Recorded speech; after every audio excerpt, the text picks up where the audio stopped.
event. We are here at Newfields in Indianapolis, Indiana. Take a look around. And we are here filming 3 episodes of Antiques Roadshow today that are going to air next year on PBS. But what a lot of people don't know is in addition to making these 3 shows, we have 3,000 to 4,000 people from the community here today, and we are doing free appraisals all day long. And so there are thousands of appraisals you never get to see on camera. And so we're going to take you behind the scenes to see a few of them today. We're also going to interview our executive producer, Marsha Bemko. So please drop any questions you have in the chat right now for Marsha. She is the boss, and she is also today one of the people who decides what ends up on camera. So any questions about what she's seen today, drop them in the chat. And we're going to start with an appraisal of jewelry. We're just waiting for one to finish up. So while we're waiting, I'll tell you a little bit about the event today. This is our 3rd time in Indianapolis. The last time we were here was 10 years ago, and that's when we used to be in convention centers. So it's really exciting to be, at this beautiful venue today. Like I said, we gave out 2,000 pairs of free tickets today, but we had over 24,000 people applied for the tickets to attend the Indianapolis Roadshow. So obviously a lot more demand than we could supply. And so we're happy to bring a little piece of the show to everyone watching on YouTube today. So I think we're all set. We're going to surprise Kevin, but he's a trooper. I always are they? I think they want to take a picture with Kevin, and I don't blame them. He is a star. So we'll head over there right after. Fantastic. Hi. And so if you guys both think you'll be talking, you can hold this between you two, or I can fit. Yeah, great. They got him on the way out. You good to do YouTube live right now? Yeah, what are we doing? Sure. Okay, you're just going to do this appraisal. Okay. And you're live. He's hanging out with Einstein. Damn. Hi. Hi. What's that? That's our microphone. So that belonged to my grandmother. Okay. She used to wear it all the time. What was her name? Her name, Frida Loitz. Okay. Have you ever worn it? I have not. No. I just acquired it. It disappeared when she died, and I finally found a relative who had it. In a desk drawer, and she gave it to me.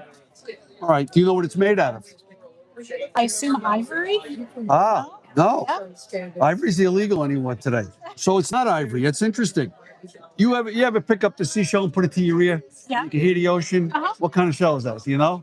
You're on the spot here. Oh. Come on. Now I look dumb. No, you're not dumb. It's a conch shell. Okay, Of course. Okay, this is carved from conch shell. All right, and if you put the light behind it, Oh, pretty. cool. You know the inside, the lip of the conch shell. You see those colors. Uh-huh. So what they do, and most of these were carved in Italy. So it's a shell cameo. You see the back. You can tell it's more shell, right? And then you see over here, and then they remove the white as they're carving down. They leave her raised. Now, when I look at a cameo, I always look to see, I hate to go this way, but is she pretty? Are all the features in proportion? Because you would have young kids carving them, and they were not really skilled at it yet. But this is pretty elaborate. I mean, we have this wonderful hair. We have a flower in her hair, nice proportions here. She's wearing what I'm going to tell you is most likely a pearl necklace. So it's really pretty. But what I'm seeing too in the frame, it's not gold colored. It might have been at one time. But you see over here what's going on? A little bit of this patinization, and it almost looks corrosive. So yeah, it's turning green, which is not really a good sign. So I know already that it's not gold. All right, and it's not even silver, so it's probably, let's check right here. Over here it says, this is just the maker, AC, hard to make out the last thing. And it's also geared up so you can wear it as a pin or a pendant. All right. And she always wore it as a pin. She used to wear it like Right here. right here. Yeah. Right. So we're gonna go with it. It's kind of a mix of brass and nickel. This probably was plated at one time, and it looked very bright. And you could bring it back to have that finish, but over the years the plating is worn off and it's starting to oxidize like that. Okay, this is probably one of the most common things that people bring in to have a big grandmother's. Guys bring in the pocket watch, and the gals bring in the shell cam. I have her watch as well. Oh, okay. Which was lovely. All right, but value-wise, it's probably around $30 to $50. Okay. All right. Just a little thing. It is. Yeah. Definitely. Thank you. You're welcome. Now the watch. Let's see. So Avia is not a known brand. So what we have to do here, you see the watches on this cord? That was very typical. And those are diamonds. I can tell you they're synthetic emeralds, but that was very common. Now what I'm going to do is open it.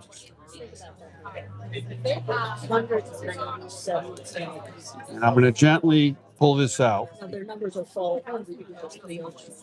Okay, come on. The operative word there is gently. Yeah. So the first thing we want to do, you see the writing in the bottom with the numbers? So right here, we look in here and you can see there's numbers. Those are stock numbers. But right there, it says platinum. So that's great. We go, it's better than gold. Usually these would have been 14 or 18. This is platinum. So this is a very nice period dress watch, deco period, 1920s evening dress watch. They're actually coming back in. Then we're going to look at the movement. We're going to flip it over. Today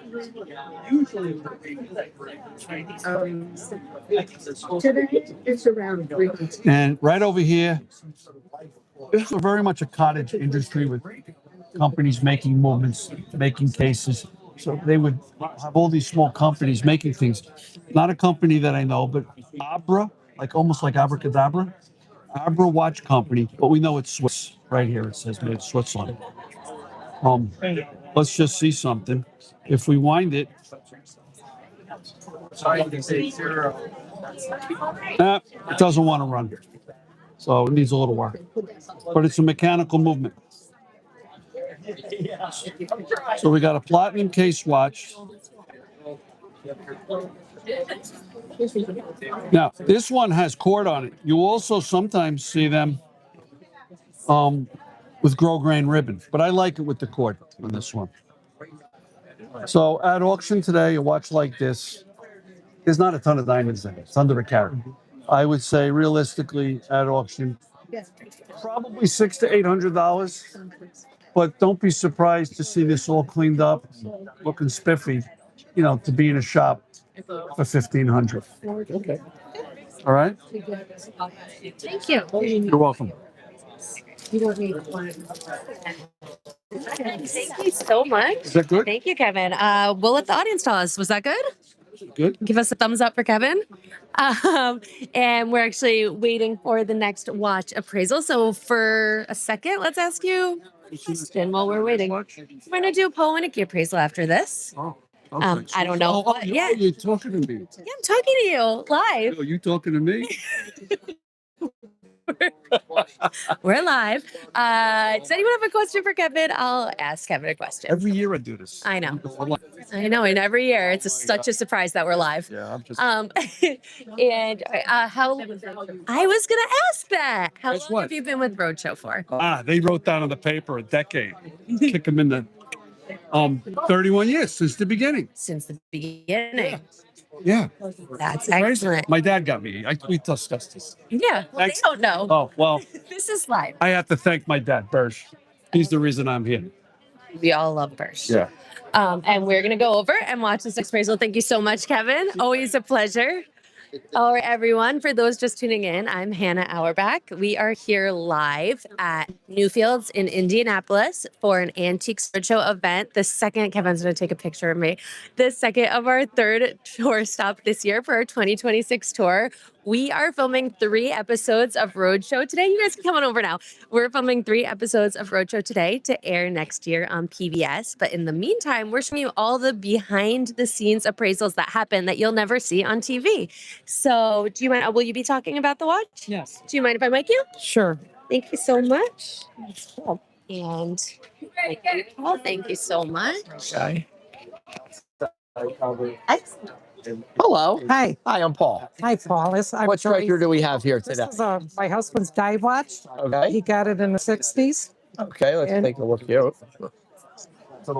And he used to Was dive. he a diver? He was a diver, and he used to dive for people would lose their motors off their boat in Muller Lake. I'm from Upper Michigan. Oh, he was in the police or the? No, he just did it as a job. Said he would pick up locating people's motors. And there was one time a grandson that had lost his grandfather's motor, and they went out in the boat to try to retrieve it, and the kid's looking around, and pretty soon he says, right here.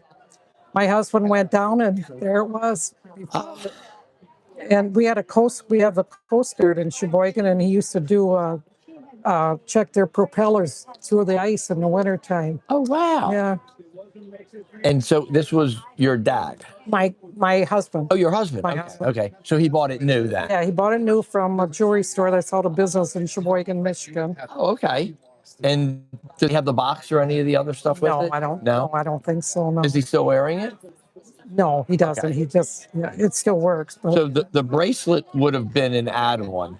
oh, okay. So this would have originally come probably on rubber or like some type of a strap.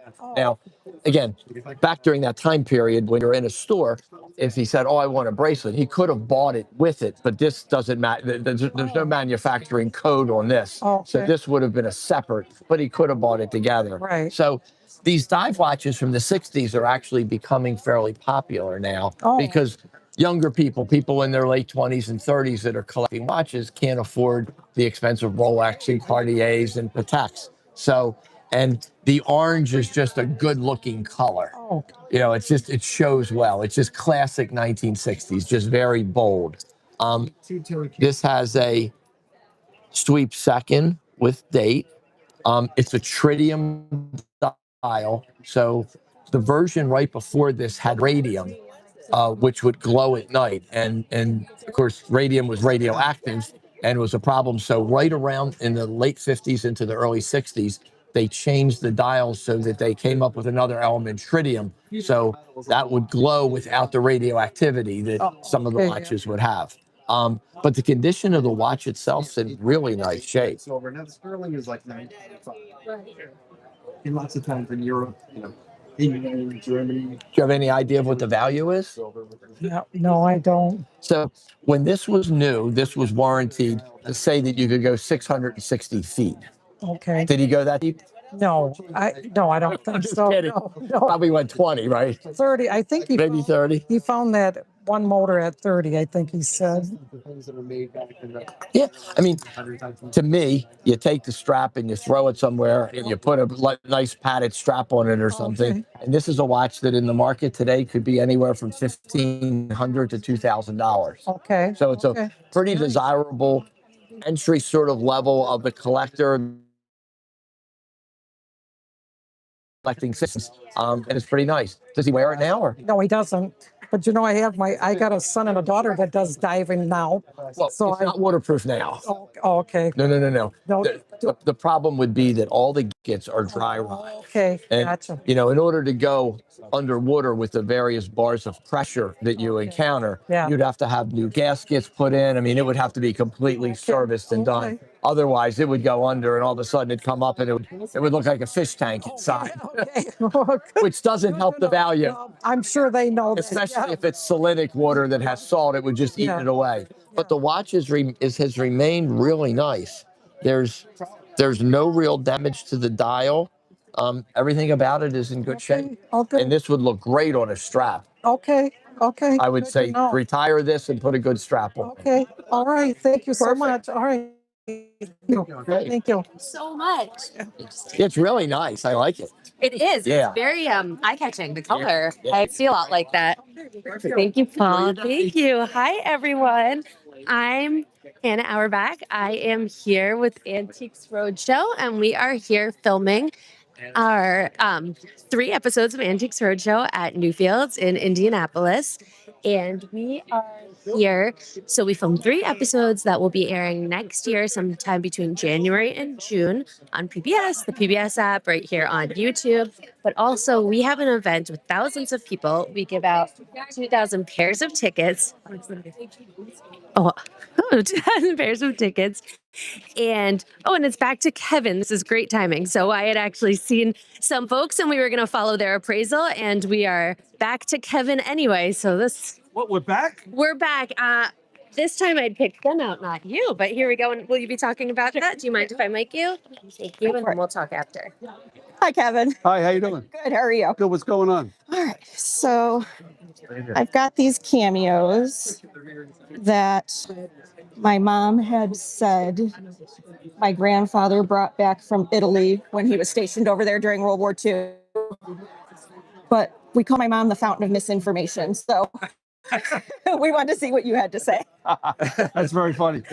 When we say it, it doesn't always fly. So it's interesting. We just did a cameo, and it's interesting because this is cool because he was stationed in Italy. Yeah. And that's where these were carved. Okay. The frames we'll get to, but you know what the material is? Ivory? No. The last person said the same thing. You know what it is? Is it? You ever hold a big shell up to your? Oh, yeah. Conch shell?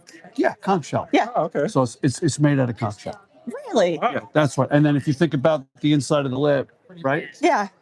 But when I look at these, right, and you look at them, I always want to look at it and say the quality of the carving. Which one looks to you like better proportions?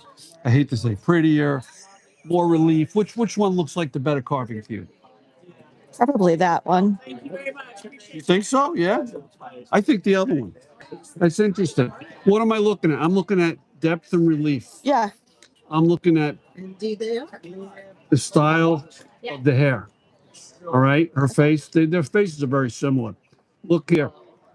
Isn't there like if it faces to the left or the right, is there a significance to that? Most of them face this way, and they say that's common. They say sometimes, not always true, but sometimes when it's facing the other way, it was commissioned. Okay. I have had people bring in ones that were commissioned, that were signed, that are facing the other way. But my grandmother might have said on the side. So it's no guarantee.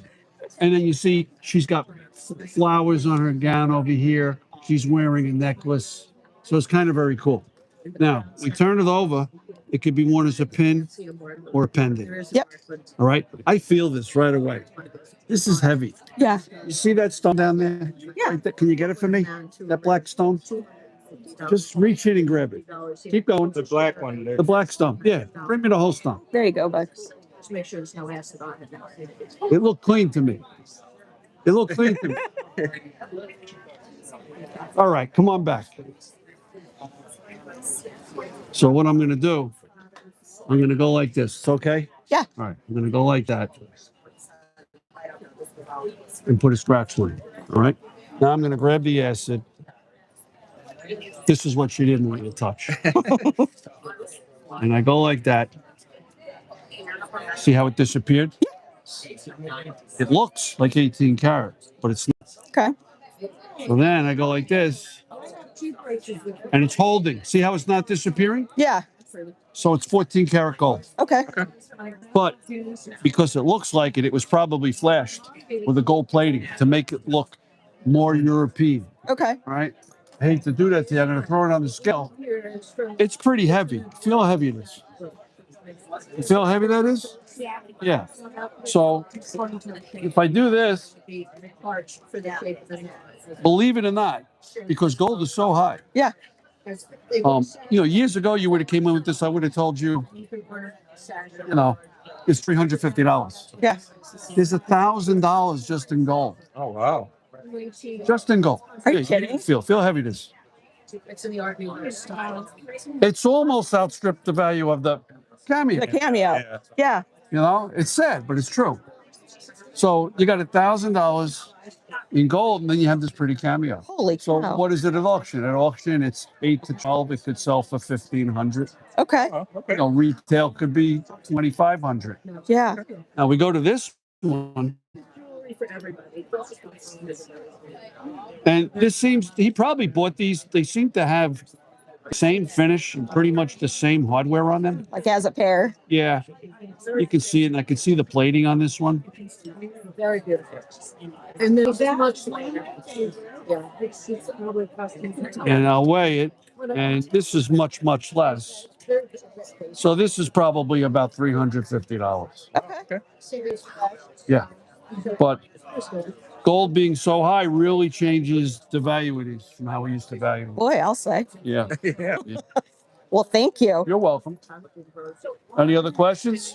I don't think so. No? No, I don't think so. Thank you, Kevin. You're welcome. Thank you. All right, here you go. That's really neat. Yeah, what are the odds? What are the odds we get two? I know. What are the odds? Thank you. Thank you so much. Excellent. Are you still good to talk? Yeah? Okay, we're going to do a little interview. We can step over this way. Here we go. You can hold this. You want me to put on your shirt? Yeah, sure. Okay. And what's your first name? Drew. Drew? Okay, Drew. Hi, I'm Hannah. And so, can you just tell us, you're here for Antiques Roadshow with your family. Have you ever seen the show before? Yeah. Yeah? What do you like about it? That I like to see how much stuff is worth. I think a lot of people watching would agree with you. And have you guys, we just saw your mom's cameos get appraised. Did you have your paintings appraised yet? Yeah. What'd you learn? That it's a lot of money. A lot of money? Like $50,000? No. Like $50? Yeah. Yeah. That's a lot of money. That's awesome. Did you learn anything new today? No. No? Well, that is $50. Cool. All right. Is there anything else you want to say maybe? No. No? Well, thank you so much for talking to us. This is going to be on YouTube. So we'll definitely take a look later. It's live right now, but it's staying up on YouTube. So thank you so much. Thank you guys. Thank you. Hi, everyone. As we were saying here, let's walk over here. Actually, we're kind of in everyone's way. I'm Hannah Auerbach. We are here with Antiques Roadshow at Newfields in Indianapolis. We are here today, all day, for our 2026 production event. We're filming 3 episodes of Antiques Roadshow today. Those episodes will air next year, sometime between January and June on PBS, the PBS app, and YouTube. We gave out 2,000 pairs of tickets today. We had over 24,000 people applied for tickets, though, to be some of the lucky folks here today. Everyone can bring 2 items each.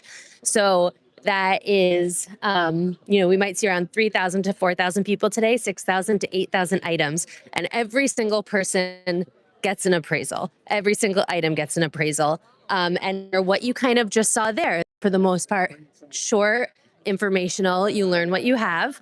But then for the really special things, or the really valuable things, or the really different things, or the really educational things, they get to go in front of our cameras. And that appraisal that you just saw, it doesn't happen. They get sent to the green room, and then the appraisal happens for the first time in front of the cameras. So when you're watching the show and you hear people say, "Oh my God, I can't believe it," it really is the first time they're hearing it. So we're actually going to head over this way. We'll be chatting soon with Marsha Bemko, our executive producer. Marsha is the boss of everything. Good. She is in charge of the show back home. And she is also here, one of the 4 pickers on set today. I'm just gonna walk this way. Actually, you know what? And she, as I said, so the items, how they go from what I was saying, the table to the green room to the camera, is in between.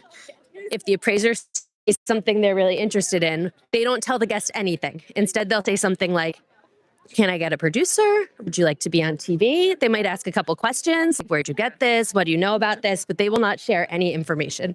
And what happens is they will call a producer, and they'll call one of our pickers. So today it's Marsha Bemko, our executive producer.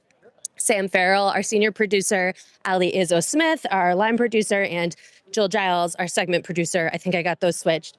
And they are our 4 pickers today. So one of them will come over, and what will happen is the appraiser will literally pitch to them, and they'll say, "This is the coolest cameo I've seen today. People had no idea what a conch shell is, and I can teach them so much about this type of material, and we've never seen something like this on Roadshow, blah, blah, blah, blah, blah." And they pitch why this item should be on TV. And then the producer decides yes or no.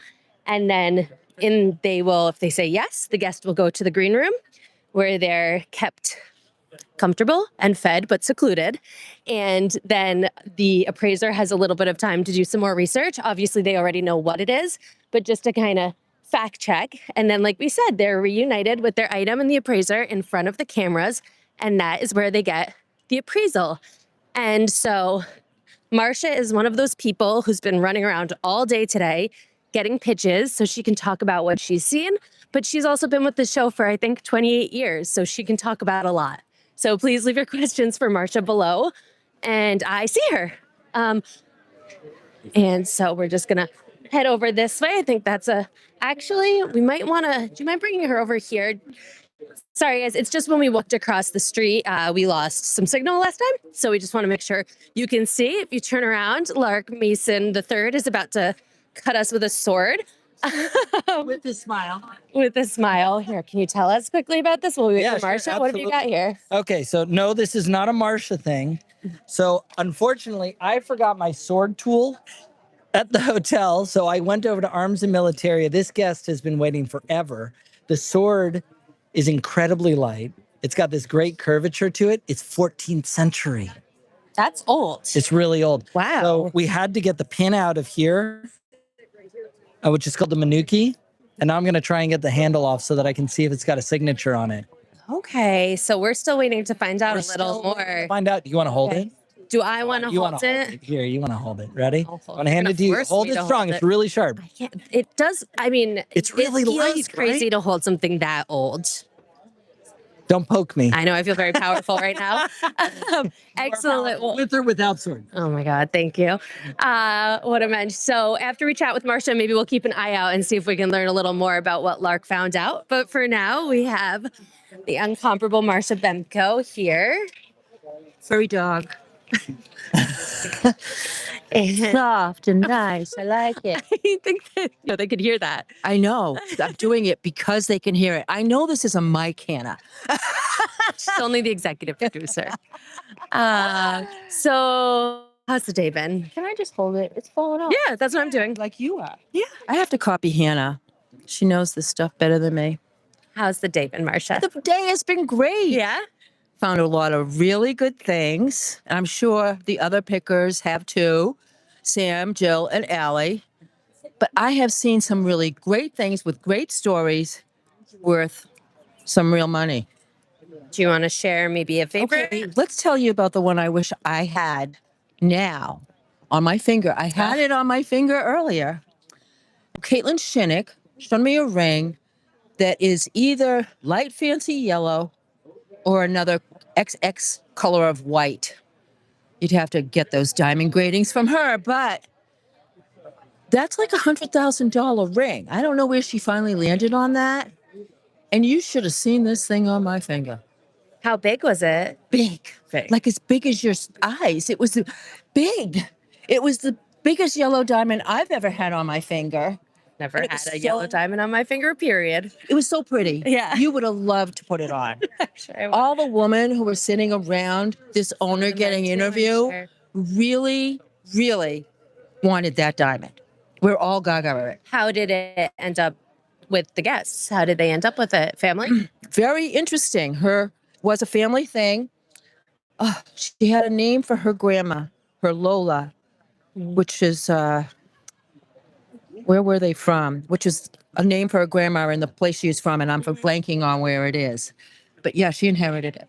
Okay. And she was here with her mom, and she doesn't quite have it yet, but it's hers. Is it the Philippines? Yes, how do you know? I'm a Filipino friend that I'm very close with. And she calls her grandma Lola? I think she must, because it just came to my brain. That's amazing. See how smart Hannah is. Well, that's okay, great. So she's Filipino and it was Filipino. Yeah, but you know what was interesting about that too is that when Grandma Lola. passed, there were a lot of relatives and they owned a sugar plantation. Oh. Some people got a portion of the sugar plantation. Her came down through her father, the ring.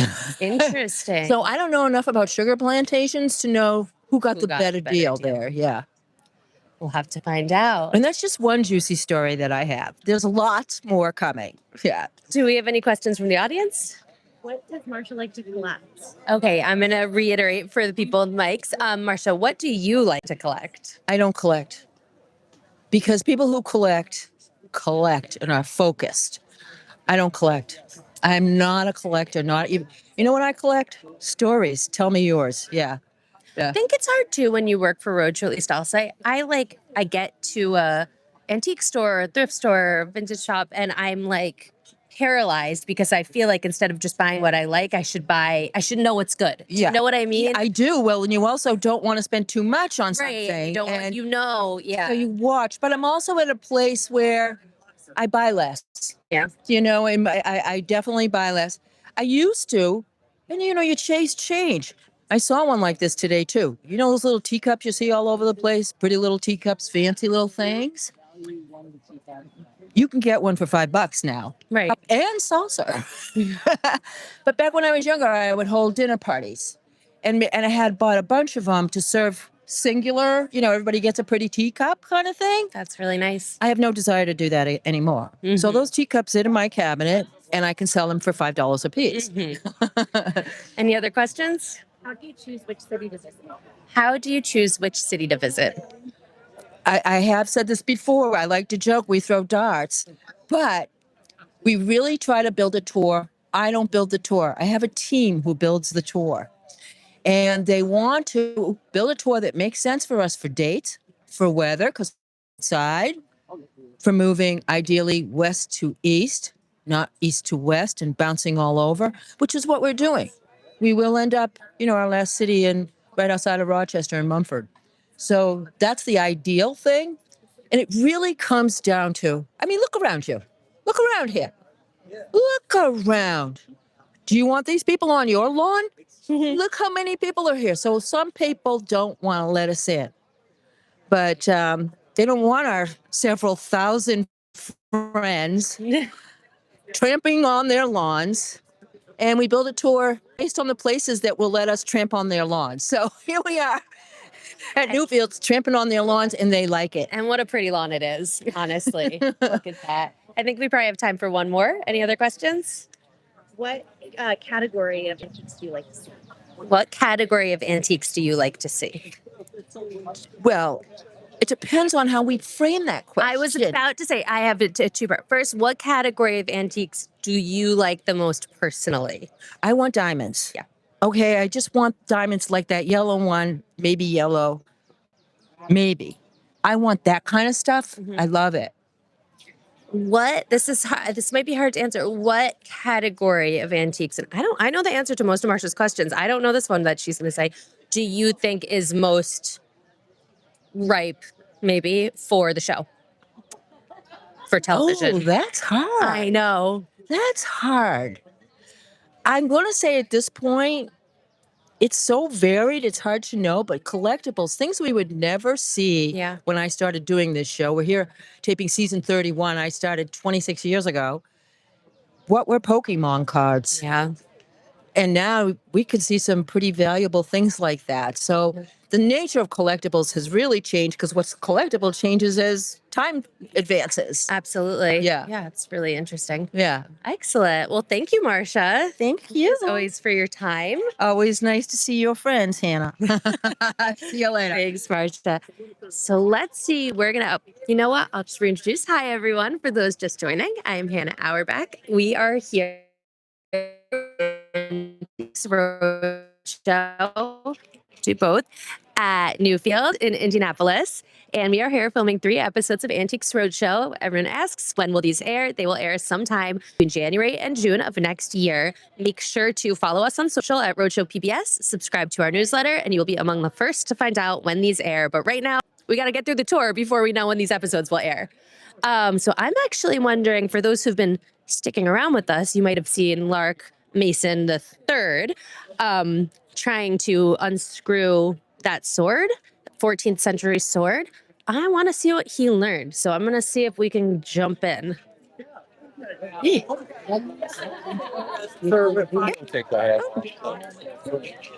Let's see. Oh, he's still looking. So while we wait, I'll talk to you guys for a little bit longer. Antiques Roadshow has been to almost every state. We have not been to one state. So leave in the comments if you can guess what state we've never been to. And at the end of this, if Sarah reminds me, I will let you all know. What is your favorite region of the country to visit? Me? That is such a good question, because one of the things I love about Roadshow is we really get to travel. We're all based in Boston. I'm from New York, and we get to travel to places I wouldn't normally get to bring myself to. And I'm kind of delaying answering, stalling, because I'm not sure, because I love them. But I do think, and I'm not just saying that because we're here, the Midwest cities are always really fun because the architecture is so cool in the cities. We usually get to stay downtown. They're approachable and it's just different. But I have to be honest, we just came from Tucson and it's so fun to be somewhere that feels, it's this, you can't believe coming from Boston, it's the same country that we live in. Like it feels like a completely different planet. So I think it's probably the most fun just for novelty to be in the Southwest. But everywhere we go in the country, we see there's thousands at least of incredible people there. And there's always amazing stuff and there's always amazing stories. And like it never fails. Been doing this for 13 years and it never fails, which is pretty awesome. Let me see if I can just grab him. He's about to start an appraisal. Okay. He is about to start an appraisal, so we're not going to stop them. So here's what we're going to do. We are going to head over to his dad, who isn't here. Sorry, everyone watching. We're just going to take a beat. Here's what we'll do. Let's walk over here and let's show you our camera crews. And then we'll walk back and see if Lark is over. Actually, there he is. I wanted Lark Mason Jr., Lark the third's dad, but it looks like he's busy filming appraisal. And what you see right now is our team who are doing what's called our snapshots. And those are our, if you watch the show, the short kind of interstitial appraisals where you learn a little bit about it. The price is snacked on the top. And then in addition, we have 4 camera crews here that are multi-cams doing the appraisals you picture when you picture Antiques Roadshow. We have the roving snapshot, we have the B-roll team, we have drones. Literally, you can't walk around the set without bumping into a camera. And that is how we're able to make 3-hour-long episodes of TV from today, from just one day. If you came back here at maybe 11:30 p.m., you would have no idea we were ever here. This place is wiped out. Let's walk back. Do you want to show Sarah? You can see here the sweeping grounds. And we'll just walk back now and we'll take a look. Maybe, what time is it, everyone? All right, we'll probably have time for one final appraisal and a couple questions for an appraiser. So let's go see over at Asian Arts what we can see next. Any questions while we're waiting? No, nothing for me. For those who've been hanging out, we've never been to Wyoming. That is the one state Antiques Roadshow has never been to. We would like to go soon so that we can say we have visited every state in the country. So if you have really good venues in Wyoming, you guys are from Wyoming? Stop it. Wait, can I talk to you real quick for YouTube Live? Here. Okay, that's so funny. So these folks, did you come here from Wyoming? Yes, we did. For Roadshow? Yes, we did. How far is that flight? Well, It's only a 2.5-hour flight. Oh, really? I guess we are in miles if you drive. yes. Okay, and which did you do? You mean, where did we? Did you drive or did you fly? We flew. Okay. We know. We drove to Denver and then from Denver flew to Indianapolis. Oh my goodness, just for Roadshow and you're all, Just for roadshow. Yes, this has been on my bucket list. I'm thrilled to be here. oh my gosh. and she had tickets to the one in Estes Park, but then it was canceled because of COVID, and you didn't get them back. Yes, exactly. So we are lucky enough to have this person as a friend who is a friend of an appraiser, and so we got these VIP tickets and got to come out. Yes. So going, they're absolutely from Wyoming. Yeah. And that's so fun. And do you, because like we said, that's the one place we haven't visited. Do you have a place in mind that you think we should visit? They do. I knew they would. On behalf of the University of Wyoming, we would like to invite you to Laramie to host. We'd be happy to host Antiques Roadshow. Yes, and we're both professors. We're both there, professors and there. We think we have the authority to invite you, and we will get a really formal don't, letter. but we really want to. You can do it in the indoor practice facility. I'll talk to the coaches. Or in the middle of Prexis. We can make this happen. We can make it happen on campus. Well, it's on YouTube Live now, so it's basically written in stone. It's only fair if you come to Wyoming. Yes. I know. Not very fair. Saving the best for last. Exactly. I mean, that is a big deal to round it out in Wyoming. And we will volunteer, we promise. We volunteer, promise. I'll give internship credit to our students. How Yes, about that? absolutely. All right, this sounds like a good idea. Let us know in the comments if you agree. Thank you so much. And now let's see. We're going to come over here. I'm going to see if we can just join this appraisal. I am so sorry to interrupt you guys. You just started this, right? Do you mind if we do this for YouTube Live? No, I don't mind. You sure? Do you mind?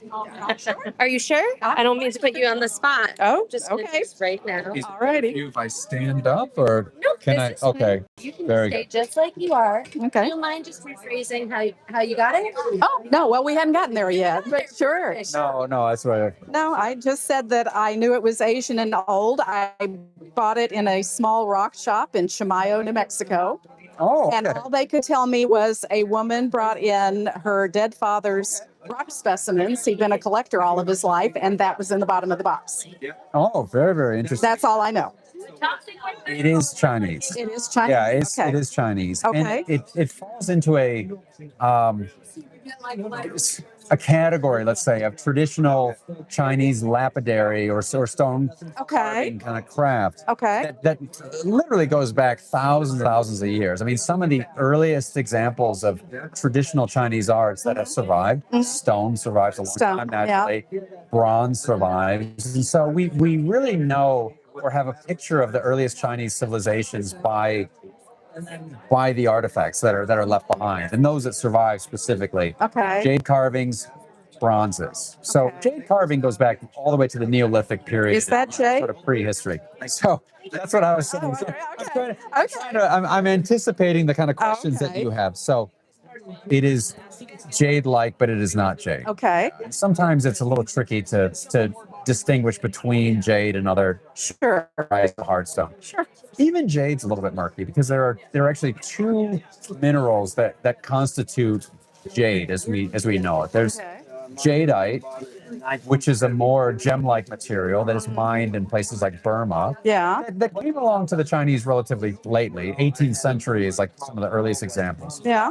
Traditionally, the Chinese carved what's called nephrite. Nephrite. Okay. Nephrite is a variety that has been mined. Deposits of nephrite were discovered in China going back to those earliest sort of periods. Okay. This is a stone. It's actually more of a variety of soapstone that is very jade-like. It resembles nephrite, but it has some characteristics such as this speckling, some of the opacity of it, and it's also interesting because the way this is carved, this sort of incised decoration, and how the lines in it turn kind of white is. Again, that tells me that it's not nephrite. It just sort of it reveals itself in some ways. The stone tells you. Yeah. Okay. Now, in terms of its style and how it is dated, it's a bit of a curious thing. So bangles we can find that are very, very early, and there are some that are meant to be worn. Yeah. And there are some circular carvings that were for ritual purpose. Okay. But typically, Chinese jade bangles are no, I did not. Yes. Yeah. They're here to tell you. Oh, okay. All right. Very good. Oh, thank you. Thank you very much, Lark. It's very good. Thank you. Usually it'd be a closed sort of. Closed. Okay. Now, these sorts of bangles that have these are called qilong. And a qilong is a small dragon. It's a little snaky dragon. having these two qilongs kind of with a break in the middle. Yeah. This is a form I'm used to seeing in silver. Like it's something that's so. Yeah. The artist, I think, took a little liberties here. He took a little bit of, traditional style and Yeah. what he liked here and a little there. Yeah. I thought they were actually rabbits when I picked it up. I like rabbits, and so I was. Well, they were rabbits, but they're dragons. They're dragons. Yeah. They look very. To me, they kind of look like. I think they look like little cows or something. Yeah. It's kind of Yeah. cute how they're Yeah. depicted. What this all kind of boils down to me is that I think it's a relatively late manufacture. Okay. I think this was crafted. It could be. It's hard to say with stone carvings. Let's say second half 20th century. Okay. Yeah. How it got to New Mexico, that's anybody's guess. Okay. All right. But I think that it makes sense that it was part of a mineral collector that they would, acquire this and probably couldn't resist. So they saw something interesting. They would Yeah. Yeah. modest value in today's auction market, but it's just a neat thing. It's kind of a curious If it's story. more than $20. You wear it, by the way? I have worn it. Yeah. I have worn it. It's a little it's a little chunky, but it really has a good look to it. Yeah, I kind of thought so too. Value $8,200. Okay, well, that's more than I paid for it, and I'm all good. Oh, I'm pleased you like Yeah. it. Thank you for bringing it in. Well, thank you for your information. It's really neat. Thank you. Too. Sure. Good sports so quickly. I hope you enjoy your lunch. Thank you. All right, everyone. Thank you for spending the last 45 minutes with us. For those just joining, we are here with Antiques Roadshow at Newfields in Indianapolis. We are filming 3 episodes of Antiques Roadshow that will air next year, sometime between January and June on PBS, the PBS app, and right there on YouTube. Make sure to follow us at Roadshow PBS and subscribe to our newsletter, pbs.org/antiques, to be the first to find out when these episodes are going to air. In the meantime, in a couple weeks, we will be at Rheinald Tour and we'll do a live from there. So we will see you there. Thank you.